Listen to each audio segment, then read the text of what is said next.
And here we go.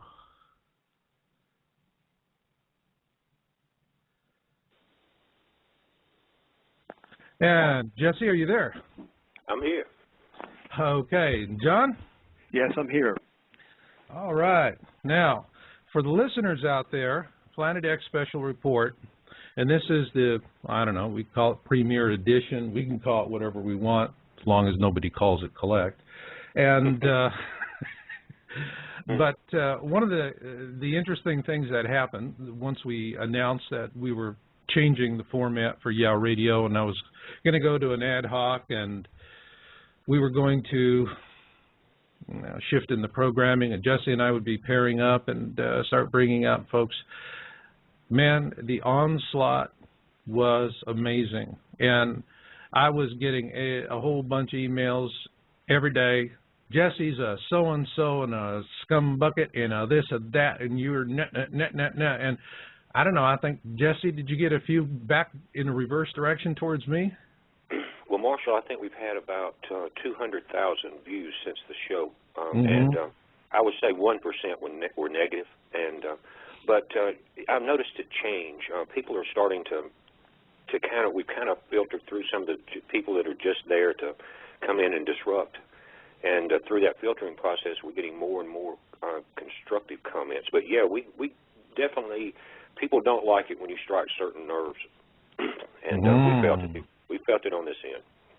Yeah, and you know, that was the reason why we were originally planning to do this show, not today, but actually next Friday was going to be the launch, and I spoke with Jesse about it yesterday. And what's happening here, let me explain to you folks, it's not what you would think, that you're going to get crank letters from people that have been following you for a long time. We always get those people, and they're always writing. But the ones we get are like on YouTube. We'll get a message, and it's usually vulgar language. And here's the truth. Go to this site and go find this site. And you go to that, and it's a classic Disinfo YouTube channel, one of these quick throwaway accounts they throw up, very sketchy, or usually just no details on who owns the account, and or their cynical comments like I live in Timbuktu and that kind of nonsense. And you'll see one or two links to videos that are just junk. You know, it's just stuff that they can scam down off YouTube for somewhere else and repost it. And so you get those, you know that you're tracing back to it, and what the disinfos really were trying to do with us folks. And it's important to tell you, not that we're particularly upset about it. We're not. I mean, this is just what life is for me and Jesse and folks like us. You just got to deal with these poison pen things, and there's always going to be that.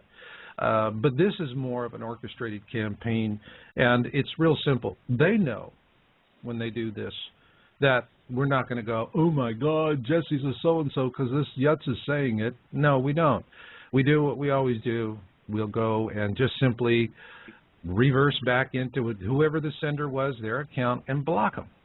Or we mark them as spam, or we file a complaint against them with their ISP for an attack. And because all we're really doing is engage in a battle of attrition, because we're not fighting real people. We're fighting hollow personas and throwdown accounts. But it takes them effort and time to create their throwdown accounts. And so this would have just simply gone on, this cycle of nonsense and attacks that they're doing, the disinfos. It's not genuinely idiotic people. They have a completely different approach. Compared to the cockroaches, it's actually refreshing at times, too. But, well, Marshall, explain to us where these are coming from, and connected to the famous saying by President Nixon, it's not the crime that incriminates them, but it's the cover-up. So in trying to cover up, they're actually proving to us that there is a great threat coming that they don't want us to know about. Why don't you explain that? Well, the whole point of what they're doing is that they're wanting to position themselves. I mean, Who's they are whoever has the money to keep a secret a secret. That's it. That's the only really rule you can apply. We're talking about the power elite. Power elites, absolutely. I mean, we're not talking about dealing with yutzes out there, you know, potty-mouthed teenagers and ne'er-do-wells, and yeah, they're out there, and they're, you know, it doesn't matter what you do, you're going to attract them. They come like lights to the moth, or moths to a light. But yeah, Well, these are the people are ones that paid. these people are paid paid to do this. Oh yeah, they're paid. They're well organized, and you know, and sometimes in the interchanges, you know, it's like I'll write them back and I go, "You didn't follow your manual." You know, try again. That's right. Disinformation techniques that are widely used by the intelligence agencies. Yeah. Well, you know, Marshall, you know what happens when they do that? You know, I've noticed, and I keep up with this. I keep an eye on all the channel hits and things like that go on. Certain things that trigger a certain nerve reaction, and where we get the load of the big hits that are negative, they'll go up and put the other channels up, right? And start sending into all of your subscribers the information.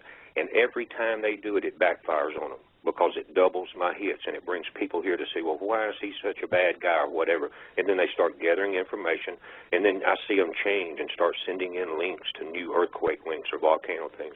So it's backfiring on them, and they're bringing people to our channel. So let them keep doing it. That's what I see on my numbers. I agree. Pretty soon they're not going to be able to plaster us with disinformation, because I see so many people, increasing numbers of people, starting to speak out about these natural disasters and the connection of these natural disasters to celestial bodies approaching the inner solar system. Everybody's talking out about it, and it's just there's no way they can muster enough disinformation agents to suppress our movement. Yeah, you know, I mean, this is almost kind of like an Occupy Wall Street phenomena where, you know, I mean, you listen to the 1% and they're going, okay, where's your spokesman with the list of demands? Because that's what they do best, you know. They get into negotiations with you, and they have taken tens of thousands of dollars worth of Zig Ziglar marketing and negotiation courses, and they clean your clock, and you walk out going, what the hell happened? I'm the bad guy, and they still got it all, you know? And it's like, that's what they want to do, and they can't do that with these folks out there that are having a carnival and saying, shame on you. How the hell do you negotiate and cheat people that are just saying, shame on you? Well, Marshall, the Earth is rumbling. The Earth is breaking apart. The Earth is going through incredible trauma. Thousands, millions of people are dying, earthquakes. And so naturally, you've got an increasing population. That 5% of all populations that has ever existed, that is vocal, that is activist-minded. There's always been a 5% in every civilization, in every era of history, who will rise up and stand up for the truth and for justice, and that's what's happening now. People are, look at the earthquakes. People are wondering what's going on. I know the Earth is in trouble. I've got to do something. That's their attitude. So this is a wave. This is a tidal wave of public information, and we've got we're part of it. We're on the crest. We're on the foam of the crest of this tidal wave, trying to help to save lives. Well, as we used to say in the computer industry, I think we're more on the bleeding edge, but you know, it goes that way. But I tell you what, guys, this has been fun. And man, we could burn through the hour just on this line of logic alone, and I'd have a good time. Boy, this is my kind of brain candy. But we have got to stay true to the new and improved. Don't you love that when they always do that on television? New and improved. We found a cheaper way to make it. Now we're selling you real garbage. You know, that's how they do it on TV. But anyway, our focus now is the weekend review. Because, man, events, guys, I've been doing this since 1999, and there's always been, through the years, this ebb and flow of events. And it was kind of slow. It was like watching molasses on a rocking table or something. And you always could, for the most part, you could pretty well, you know, not worry about if you're going to schedule a radio show for a week or even 2 weeks in advance that something dramatic was going to blow you out of the water. Well, now it's day to day. And that was a huge problem I had with the Al Radio schedule, because every Tuesday night with a new topic, and as a researcher, I wanted to talk about what I was following in my work. We did that a lot, especially with the Elenin thing, but, you know, we were kind of jumping back and forth. This is going to be a format that works more for everybody out there who is actively aware and looking and listening and thinking and doing. This is not going to be entertainment, all right? Doesn't mean we don't like to have a good laugh. I do. Humor is the best medicine, and it's actually something that's very, very necessary for survival. You know, a little if you bit don't of laugh, you'll have to cry. That's right, gallows humor, you know? I mean, it was like, did you ever see the movie Life of Brian? At the end of the show, they're all standing up on crosses. They're nailed up on crosses. Or, excuse me, they were tied up to crosses and singing, always look on the bright side of life. And, I mean, if you just rent The Life of Brian and just see the last few minutes of this show, it is really, really hysterical. But that's really what you got to do. Always look on the bright side of life. And in the meantime, though, you need to see what's really coming at you, okay?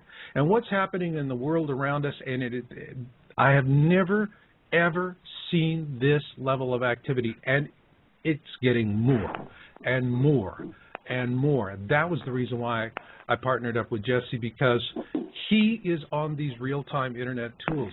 And the advantage to you folks is that it can give you, particularly those of you that live in areas where it might not be so great if the guacamole hits the fan, like right along the East Coast. If you wait to hear about it on CNN, it's already too late. You've lost options. But if you're using the information we're providing you in these shows and to know which trends to follow on your own, it is so important that each and every one of you listening out there can do exactly what that we're doing and do it better. And that you can go on. You will become the worst nightmare of the elites, because then honesty will metastasize in the middle of their evil. Not good for them, great for us. So we want you to go out there and stand in your own knowing, and to have the confidence in your own ability to use freely available tools on the Internet to do exactly that. So with that, first off, what I'd like to do is there's a little site that John DiNardo tossed at me called disasterscharter.org, and that's disasterscharter.org. John, why don't you tell our folks about that? Well, I'm looking at that web page. There's a sub-page below that, but just remember disasterscharter.org. And what it does is chronologically lists all the disasters that have occurred by date around the world. It starts with the most recent in 2011, October 2011, and if you scroll down, you'll see the previous disasters going all the way back to the year 2000. So, and if you click on each one, of course, you'll get the full story of each particular disaster, but we don't have the time for that. So I'm just going to go through some of these to try to give you an idea. Basically, the point of this is to prove to you that disasters are definitely increasing quite significantly over ever since the year 2000. And what that means for us is, watch out. You've got an 18-wheeler coming at you, and you've got to do something to get out of the way. That's right. John, I'll tell you what, for you listeners out there, if you're on the home page for disasterscharter.org, I just put a link down in the chat room, so you can just click on that link. But when I went to this site the first time, something I saw that I thought was really great for you newbies out there that are coming to it, so that, you know, when you're looking at tabled text, for us, I mean, we read it like matrix code, okay? So we see where that's going. But a picture's literally worth 10 gazillion words when it comes to this. So what you do is click on, you'll see in the menu bar on the left-hand side, Home, Charter Activations, Activations Map. Click on Activations Map. You see a panorama of the Earth, and you see all the different disasters that are happening out there. And let me throw it back to you, John. Why don't you take it from here, from the map, and tell people a little bit more about this site. Okay, I'm looking at the list that is given of all the disasters, and I'm seeing October 28th, volcano in Chile. This is all in October now. Earthquake in Turkey, floods in El Salvador, floods in Vietnam, floods in Thailand. And incidentally, they forgot about the floods in Ireland, which we just saw on YouTube a few days ago. And they forgot about the floods in Italy, which I'm seeing on the Weather Channel, and the consequent landslides in Italy from this great flooding. I mean, I've seen YouTubes of whole sides of mountains sliding down and wiping out houses built on the sides of those mountains in Italy. So to continue, floods in Cambodia. We've got floods all over the world. And incidentally, I know. Floods in Algeria. I'm just reading this list now, and I'm still in October. Haven't even gotten. Yeah, in Ireland. Have you seen what's happening in Ireland? They're getting hammered.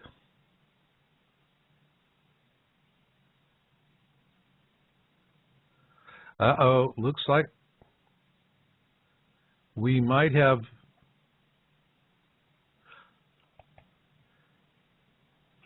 Excuse me all, can you hear?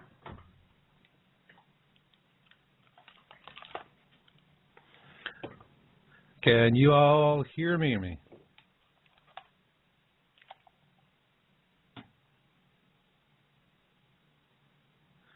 Okay, this is Marshall on the backup.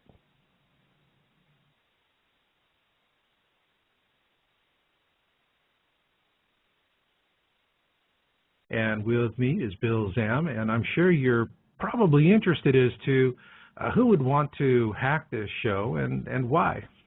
What do you think, Bill? Well, I think from our conversations that we're basically looking at people that are hiding in the dark. And I think it's our job here on this show to put some sunshine on them. Yeah. Because when you put sunshine on the people that perpetrate this, they have a tendency to scurry away and reduce their bothersome activities somewhat. And I think that's what we have to do at this point. Yeah, and the reason why they do move away is that what they are doing is illegal. They're operating on the fringes of the law or in violation of the law. They have access to systems that normally they shouldn't. And I believe that this is more a case in our situation of something akin to industrial espionage. And everyone tends to jump to the initial guesstimate, if you will, that, well, these are governments doing it. I find when governments are going to step on you, they step on you. And they're not going to do anything this rough. If they're going to do something else, they come in, it's very clean, it's very surgical, and it's non-confrontational if they're going to do it off the record, so to speak. Disinformation operatives are the ones that hack in, and what you have to understand is that every data center in the country has surveillance equipment built right into it. On the inside, trusted networks where it's all one big happy paradise and nobody has to worry about security shells on the inside of the data center. Those of us on the internet, we're outside of that. We're in the outside untrusted network, if you will. And they get access to these surveillance devices, sniffers and so forth, because the government has to go out and pay somebody to build this equipment for them. Now, they've got to go out to industry. Well, then it opens them up to industrial espionage, and there's always backdoors. I know that we wrote an article about Carnivore and Echelon many years ago, and at that time they were using Microsoft Windows, which is just rife with backdoors. So if somebody knows where the keys are, they can get in, hit and run attacks, disrupt somebody, and then they hit and run out, and nobody knows. And that's the reason why when you cast a little sunlight on them, that they've got to dodge out, because what they're doing is inherently illegal. Hello? I agree with that 100%. Judging from what I saw on the show and what I experienced here on my computers in-house, because I run my virus control on my firewall real tight, because I run a couple of servers here, and I've had to make sure that everything is ship-shape and we don't have people trying to intrude, right? Because that's happened before. And when this happened, I don't know if it was because I was in a private chat with a couple of people that were in the chat room when this started, but all of a sudden my firewall came to life. It just started literally being pounded by somebody on the outside. They tried to start every single program on the computer.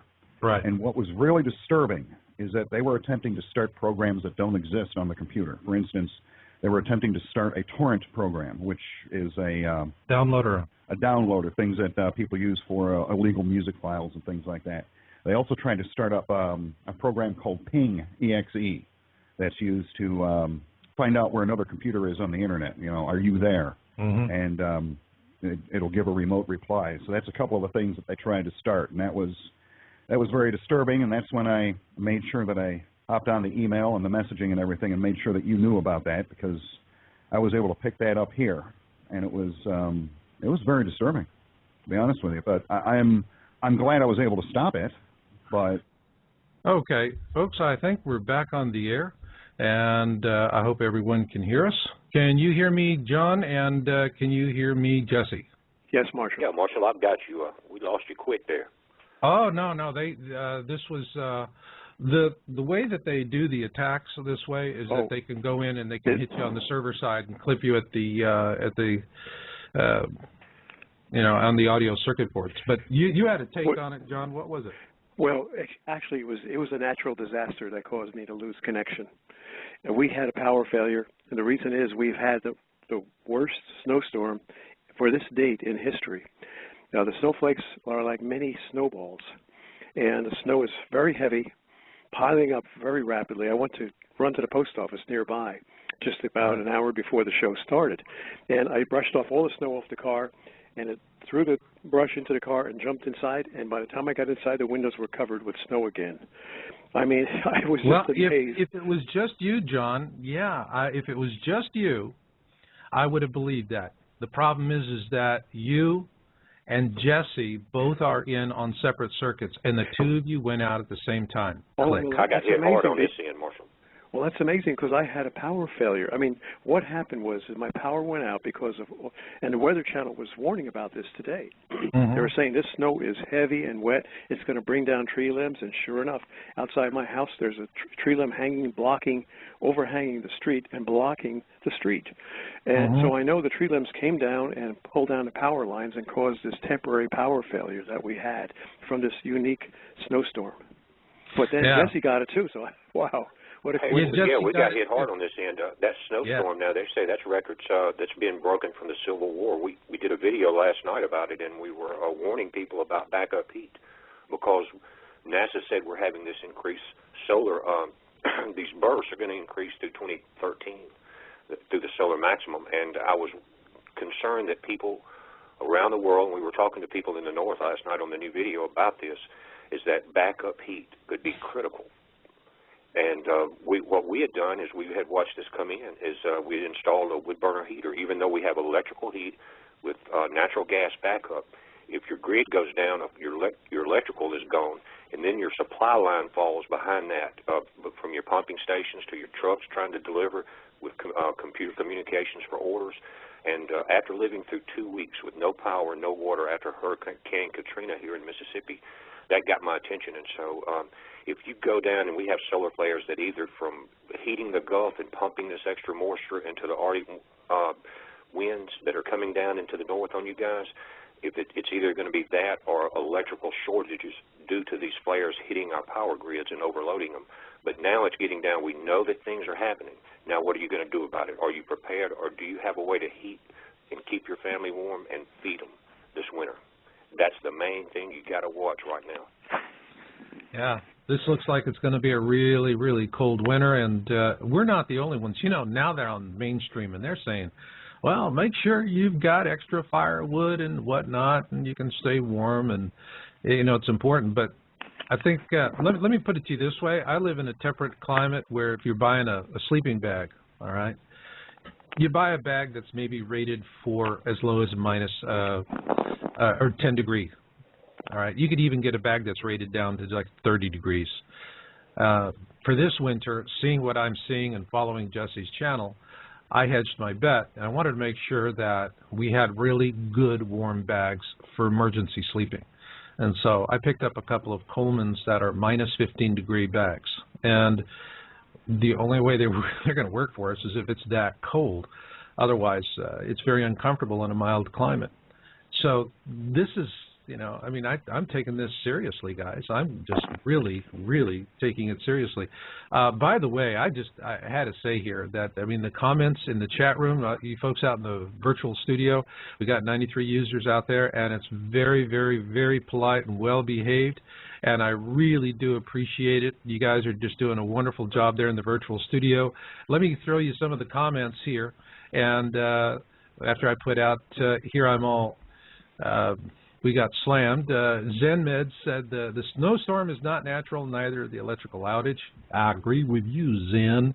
You know, we live in a world of coinky-dinks. And they're always not natural coinky-dinks. Losing two guys, one in New Jersey and one in the middle of the country, you know, those are completely different circuits going down at the same time. You know, the rest of the board did not go down, so it wasn't Blog Talk. This is something where it could be interrupted really well. Marshall, pretty soon they won't be able to do this because there will be thousands of people like us speaking out. They're going to have to shut down the Internet. And they can't do that because it would disrupt the economy. So they've got a problem. But pretty soon we're going to have such an army of people walking and talking alongside of us. There's no way they can mow us all down. That's absolutely verbally, right. That is. That's right. That's right. right. So that's why we put all the tools and links and try to go through them on our videos.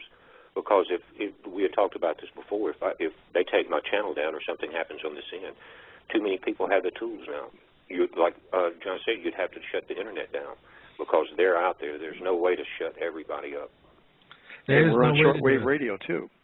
Yeah. Well, that's another thing I think people should be aware of is that when we have our power grids go down, everybody's going to kind of suffer from a YouTube shock, and because it's not going to be there. That communication line that we rely on so heavily these days will be gone, and it's going to convert back to our only communication lines are going to be able to, stuff like ham radios and shortwave radios, and I would love to see a network set up that had backup power. You would have to have a base station with your ham set up with solar or wind power generators in order to transmit.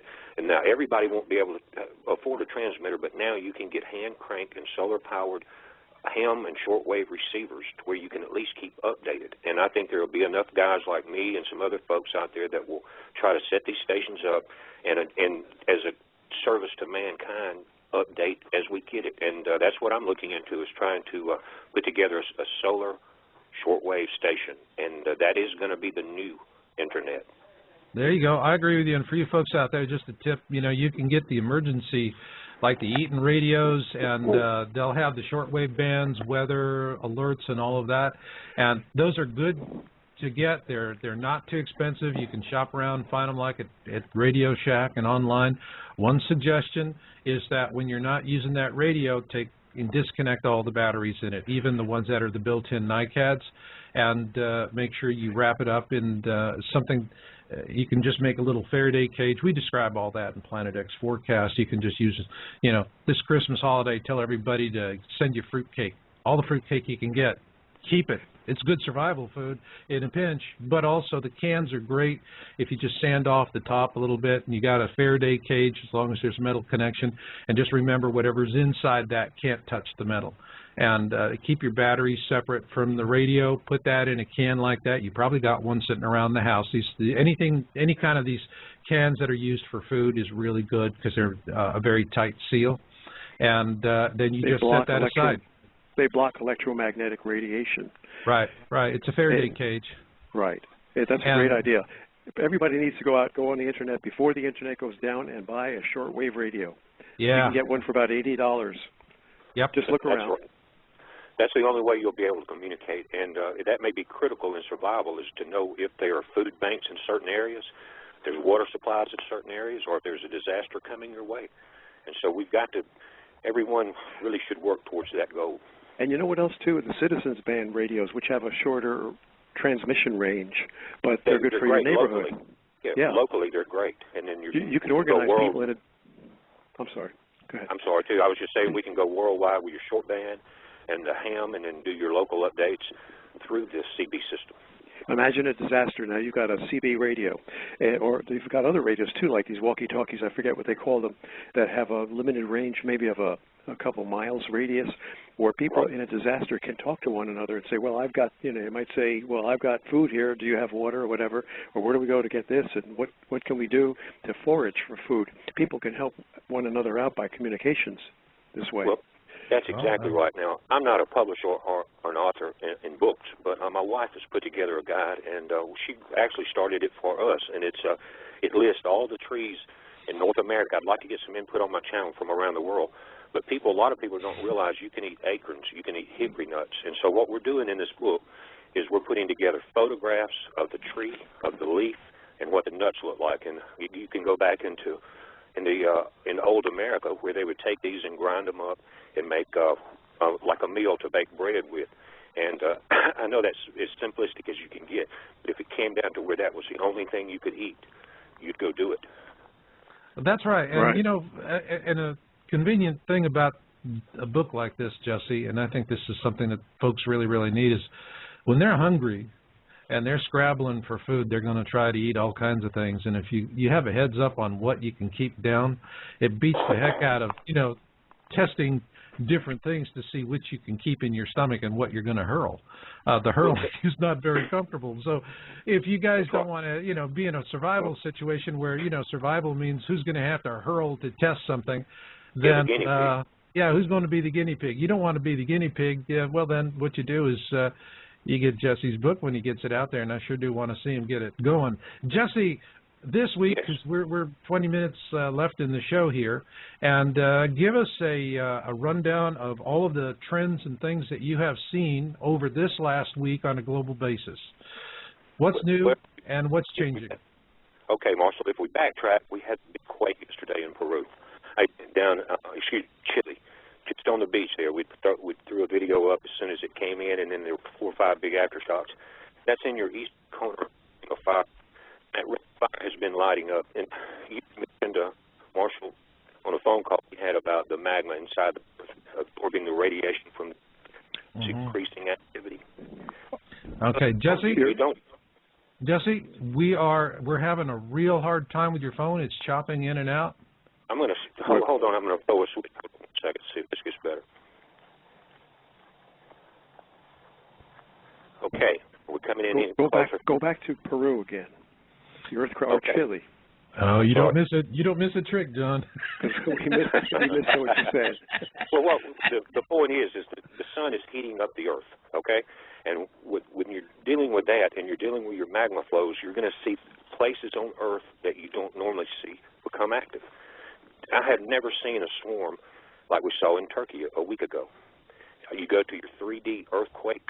It's a free software. You can download it on your computer, Earthquake 3D, and look at that pattern. That's as unnatural as anything I've ever seen. Marshall, in 1973, I worked for Shell Oil Company exploring for oil. We used seismographs. We used dynamite. We saw what was under the earth. And so you start seeing these patterns. But that quake right there coming through, if you look at the crack from the Turkey quakes that come through the Mediterranean by Mount Etna, you come out north of the Canary Islands and hit your Atlantic Ridge. And so many people have watched El Hierro. Now, what happened there is you had quakes start on the mainland, then they went south into the ocean. They've got 2 undersea mounts there. One of them, they're already taking names to name the new island. But the part that's worrying me is that they have moved back across the island, northward, into the open ocean, in the La Palma direction. And so we got to watch that area. Right. La Palma is in the archipelago, but it's directly north of Faro, right? That's right. It's north, and that's the pattern of the movement of the lava flow. In other words, if it's rising in the northern hemisphere of the globe, that would be a natural pattern. And so, and you know from the Discovery Channel shows that if La Palma gets hit just right and cracks, enough seawater can rush into the vents, cause a steam eruption, and that's where they talk about your tsunamis. But what worries me more than that is that it's close to the Atlantic Ridge, and if that thing could drop just 10 feet, then you've got a tsunami that's going to spread from Europe to the United States and to all countries of the world before that's over with. You mean the Mid-Atlantic Ridge, if that drops, yeah, that'll cause an undersea-driven tsunami that will hit both Europe and the United States. That's right, and one of the keys is the Katla volcano in Iceland. That's at the top of this ridge. We have a webcam on our site that keeps it an eye on it 24 hours a day, as well as a lot of other volcanoes, and we're adding those daily. Okay. Jesse, do me a favor. We got someone that wants a caller, so I'm going to go screen that call and just keep going. Well, John, what are you saying? That Earthquake 3D site. What is that again? It's a free software, and that's how you type it in. You'll have to download it, and it will come up. It will show you the globe. It has various features that you can check out where your quakes are, the strength, the magnitude. You can put different effects on it to see the shell shock rings. You can remove the surface of the earth and check them out from all directions. Just real neat. What is your website where we could go and see those results? That's MrCometWatch.com. There's probably 20 or 30 links there now, and we add them daily. MrCometWatch.com. Okay. Okay. You guys ready for a caller? Yes. Sure. Okay. It's Phoenix 333. That's a blast from the past, eh, Jesse? Hey, Phoenix. How you doing, buddy? Phoenix, you're on the air. Well, hold on a sec. He was there for a moment. Now he should be. Can you guys hear me? There you are. Yes. Okay, Phoenix. What's your real name, Phoenix? My real name is Phoenix. I am an extremely private individual, if you don't mind there, Marshall. I know a lot of people put their name out there, but we actually I have a radio show and a forum. We do a few other things, and my close partner in this, very dear one to me, Lake House, she has a blog, and we do different things financially. And right, okay, but just, you know, what have you got for the listeners? What we need is, you know, news they can use, okay? So what have you got? What's that's going on this week that you've been spotting? Well, we've spotted something very unusual. I gave Mr. Kamawatch a heads up and have not sent him the information. I just received it this morning. One of the researchers on our team actually found an algorithm. And what we are noticing and what we have found is a definable, measurable algorithm within the quakes. And we have a pattern, and right now we're expecting a 6+ quake at any moment, and that's what we should be seeing next. And what this is showing me is that there is a possibility that we're having 6+ quakes darn near every day, and some days we have multiple 6+ quakes. Correct.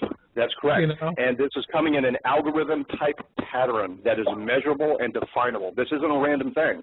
What we are noticing that it is presenting almost like on a wave-like pattern, and this apparently is caused by the energetic charging of the Earth, but it's just not a random heating or a random effect. It's almost a definable wave. And I will be sending those numbers to Jesse in email in a little while. Okay, well, how do we get to your website? Marshall, what he's talking about there may be one of the most important tools that we ever have for these earthquakes. The whole universe has a rhythm and a wave. And when you start tuning in, especially when you're dealing with the sun and outer influences and this wave pattern, that could be the most important one we have. Okay. Well, and I'm anxious to see Phoenix? that. Mr. Phoenix? Yes. Or whatever Yes. your name is today. That is. That's my name every day, as a matter of fact. Okay. Just giving you grief. Why don't you tell everybody your web address so they can go out and look at your site and get that information? Well, if you want to check my theory, what I call my final element theory, you can check Phoenix333blogspot.com, and that will take you to my blog. And it has a lot of information about the object element, my theory on the object element, and we haven't done a lot of it. I have a YouTube channel, which I really have not utilized, but we're preparing to do some videos on all of this. Okay. It doesn't work. What you gave us doesn't work. I just typed it in. Phoenix333blogspot.com. .blogspot. Okay, well, let me jump online here real quick. Maybe and see if I typed it wrong. You have to have it's a subdomain. I would Phoenix333.blogtalk.com. I would try that. Let me see. I just clicked on it. Hold on one second. Let's see what we can come up here with. Okay, it is Phoenix333.blogspot.com. Oh, okay. There's 4 3s in there. Okay, I got it now. Correct. .blogspot.com. Yes, that is correct. I'll keep referring to that page. Yeah, and we will we'll redirect you at some point when we get our YouTube stuff out. But basically, what we're looking at here, and my theory on this kind of goes in line with the Velikovsky electric universe theory and the wave patterns that we're seeing, and this energetic transfer of objects that we have. And primarily, I don't have it on that final theory, but we have an observable, I believe, 4 methods of this transference of wave-like energy. And that I will go into later. Well, it appears to you, I think all of us, that the La Palma earthquake, I should say volcanic eruption, may be occurring very soon. And we got to start to think about how we can help to save some lives. I mean, millions will be killed on the east coast of the Americas, but we've got to try to save as many lives as we can. I had a couple ideas, and maybe other people have ideas too, one of which is to alert certain groups of people on the east coast who are very close to the shore who would be extremely sensitive and concerned enough such that they would warn others. And these would be emergency medical personnel and firefighters. They're trained for emergencies, and some police also, but mainly EMT and firefighters who live on Atlantic shore cities like Atlantic City, places that are right on the coast. They know they're going to die. They know their wives and children are going to die, and they're going to become very active if we can convince them this is going to happen. And we may not have much time to do it, but we have no other choice but to try to bring it to these particular groups, and that's why we'll need a whole pyramid of people contacting these meetup groups. They have meetup groups for firefighters centers, I would imagine, emergency medical. They have Twitter, they have Facebook pages, all kinds of social networking where we could rapidly get in touch with lots of these people who are particularly vulnerable. Again, Miami, Daytona Beach, all these people there are going to devote their time to it, not so much mainly because they're going to be the victims. Whereas if you notify personnel in the middle of the country, they'll care, but not enough to really dedicate themselves to this cause. Well, that sounds very good and noble and a proactive thing to do, Marshall. It really does, because we must be proactive in things like that and do the best we can, and that's just all we can do. But I see one flaw.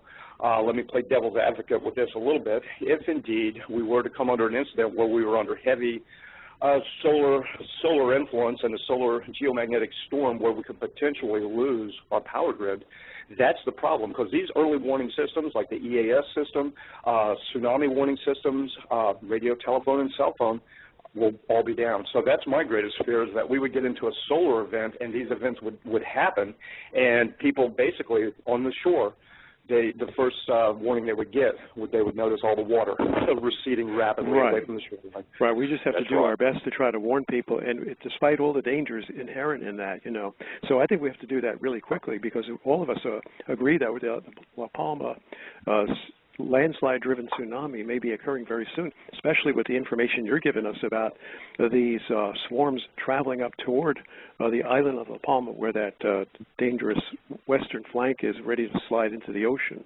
Yeah, I agree with that. It just stuns me that we're seeing all of these quake swarms, and they're really dramatic and they're persistent. Like, I've been watching this quake swarm off of Puerto Rico for months. And I mean, it just doesn't slow down. It is always in movement. There's always swarming activity. It was like in Faro, they said in less than, it was in 2.5 month period of time, 10,000 microquakes. I mean, that just stuns the imagination. 5 years ago, I was told by someone who has a friend who is a USGS geologist. 5 years ago, this geologist told my friend, who passed it on to me, that the USGS expects land masses to arise out of the Gulf of Mexico, and now it's beginning to happen. Wow! And this was probably what the so-called BP oil spill was all about. They were trying to somehow relieve the pressure, or at least cover up the fact that the seabed was bursting last year, and oil was leaking out multiple places. So they had to come up with an oil spill that made it look like it was man-made to allay the fears of the public. And now, guess what? My friend tells me the same thing. My friend who has a USGS geologist friend tells me that he was told that there is, off the Hawaiian Islands, there is land rising, an island, a magma dome or whatever. An island is rising up from this extremely deep ocean off the Hawaiian Islands, and there's a lot of iron in that magma rising upward. And it's going to have some change on the geographic North Pole. Somehow, I don't see, I'm not a geologist, but it sort of makes sense that with all this iron rising from the Earth's core toward the Hawaiian Islands, you're going to see all kinds of problems, such as the collapsing of these top-heavy islands. There's like a triple-decker ice cream cone, and you put it in the sunlight for a couple of minutes, and it begins to topple over.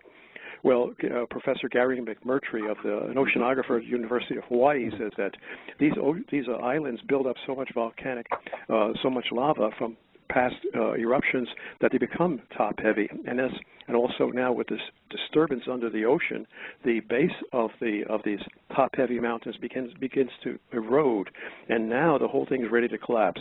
Now, let me tell you what happened. Where they tell you, all the geologists, even on television, on the Science Channel, will tell you that 4,000 years ago, the island of Reunion, which is spelled like the word reunion, off the coast of Madagascar in the Indian Ocean, that toppled over, caused a tsunami, which was horrific. And when they mentioned the time of 4,000 years ago, well, that's pretty close to 3,650 years ago, 36.5 centuries ago, when Planet X made its last incursion into our solar system. So we know that date that they're stating is actually pinpointing Planet X's disruption of our Earth. And it's going to happen again because we know Planet X is coming in again. So we got to look for not only a tsunami hitting the East Coast from a landslide into La Palma Islands, But we've got to worry about the same thing happening on the West Coast with these islands that are ready to collapse. Yeah. And the Cascadia subduction zone off the coast you know, of Oregon and Washington.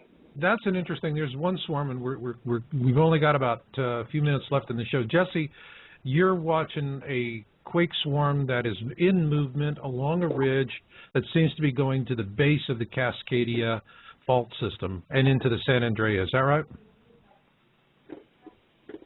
Jesse? Hello, Jesse. Well, maybe is Phoenix 333 there? I'm here. Okay, maybe you could talk about that. Well, I haven't really been following that closely, what Jesse's watching specifically, because what I am observing is an entire global effect, and personally what I believe, you can read it on my theory there, is that we are seeing a sympathetic heating of the core of the Earth through this energy that we're encountering, and that combined with the solar activity that we're observing and documenting is what's causing all these tectonic movements around the globe right now and the volcanic buildups. And you were describing about this constant buildup that was troubling to you, and I believe that's what it is. And unfortunately, I believe that we're reaching a point where potentially we could hit an energy trigger and make them all go at once. Now, I've heard you mention, Marshall, about the movie 2012.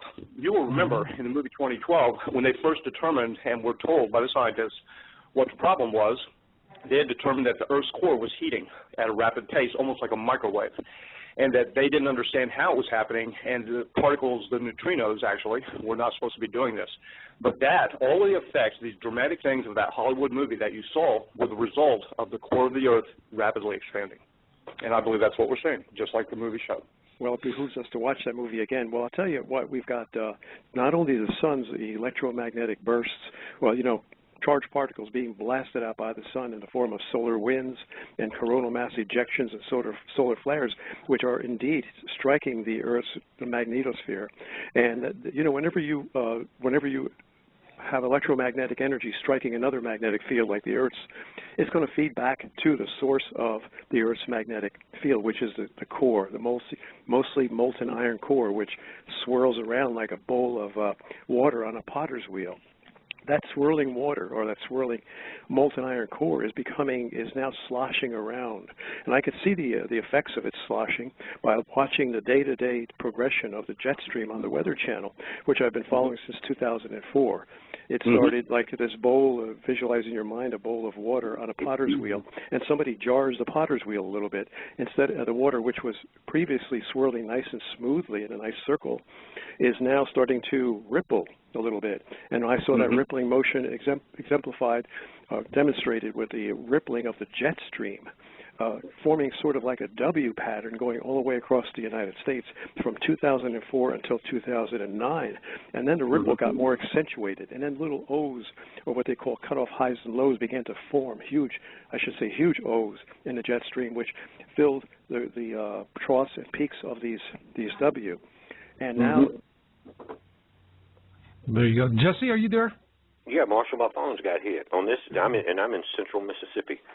Okay, you're may I say one thing real fast before we go off the air, Marshall? Yeah. We were working on a video this morning, and it's going to be uploaded today. And one of the YouTube listeners sent me a link to all the world helio recorders, your seismographs, and you can pull up a page, see the movement move across the globe as it does it. You can check, and it's amazing to watch how in sync these days that these helio recorders are around the world. But that'll be up this afternoon, and it will be a good tool to keep an eye on. All right, and for those of you out there, and today is really a great kickoff show, and Phoenix 333 and Jesse, and we've got John DiNardo. This has really been an interesting crew. It's been a great way to kick it off. Looks like they just got it in for you, Jesse. You're going to have to soldier on, good buddy. Hey, listen, I'm from Mississippi, Marshall. They can't get too tough on me. I love it. Good for you, Jesse. Hey, real fast, Jesse, just about 10 seconds. What are you looking for next week? What's your eyes going to be tracking? Well, I'm going to be looking for X-class flares, and then that's going to be the trigger. We're already overheated, and any X-class radiation we get, Marshall, we have the largest hole in our upper atmosphere ever recorded. The shields are down. Shields are down, and it is not a pretty sight. Gentlemen, thank you all for a fabulous show. To you in the virtual studio, you are just great. I've been loving your comments. It's really been a fabulous time, folks. We're going to be back.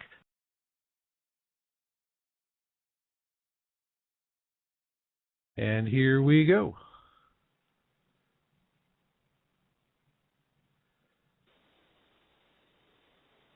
And Jesse, are you there? I'm here. Okay. John? Yes, I'm here. All right. Now, for the listeners out there, Planet X Special Report, and this is the, I don't know, we call it Premier Edition. We can call it whatever we want as long as nobody calls it Collect. And but one of the interesting things that happened once we announced that we were changing the format for Yow Radio, and I was going to go to an ad hoc, and we were going to shift in the programming, and Jesse and I would be pairing up and start bringing out folks. Man, the onslaught was amazing, and I was getting a whole bunch of emails every day. Jesse's a so-and-so and a scum bucket and a this and that, and you're net. And I don't know, I think, Jesse, did you get a few back in a reverse direction towards me? Well, Marshall, I think we've had about 200,000 views since the show, and I would say 1% were negative. And but I've noticed a change. People are starting to we've kind of filtered through some of the people that are just there to come in and disrupt. And through that filtering process, we're getting more and more constructive comments. But yeah, we definitely, people don't like it when you strike certain nerves, and we felt it on this end. Yeah, and you know, that was the reason why we were originally planning to do this show, not today, but actually next Friday was going to be the launch. And I spoke with Jesse about it yesterday, and what's happening here, let me explain to you folks, it's not what you would think, that you're going to get crank letters from people that have been following you for a long time. We always get those people, and they're always writing. But the ones we get are like on YouTube. We'll get a message, and it's usually vulgar language.